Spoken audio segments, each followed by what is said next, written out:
ও আচ্ছা, আমরা পিকনিকে এই জায়গায় নামছিলাম।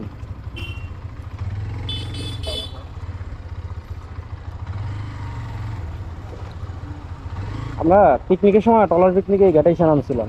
পরে এদিক দিয়ে আর কি এক দোকানে মিষ্টি খেয়েছিলাম নাম। এটা হচ্ছে উলুখোলা বাজার না?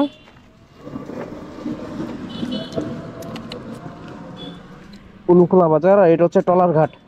চলেন আপনাদের টলার ঘাটটা দেখে, এটা খুবই একটা মানে পরিচিত একটা টলার ঘাট।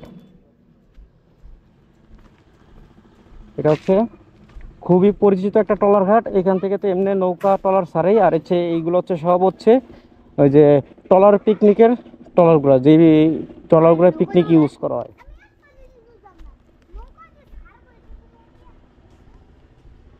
এই যে প্রত্যেকটা টলার দেখেন এখন অলস, কারণ পিকনিকের সিজন মোটামুটি শেষ।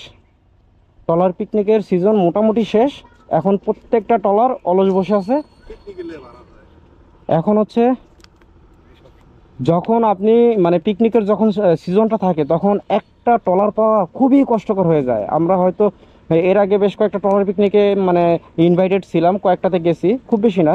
তো তখন আমি আর কি দেখতে পারছিলাম যে হচ্ছে ট্রলারের মানে পিকনিকের সিজনে এক একটা ট্রলার পাওয়া আর যে সোনার হরিণ পাওয়ার মতো একটা অবস্থা হয়ে যায়। আর যখন দেখেন প্রয়োজন শেষ, সিজন শেষ, এখন হচ্ছে এগুলো সব অলস।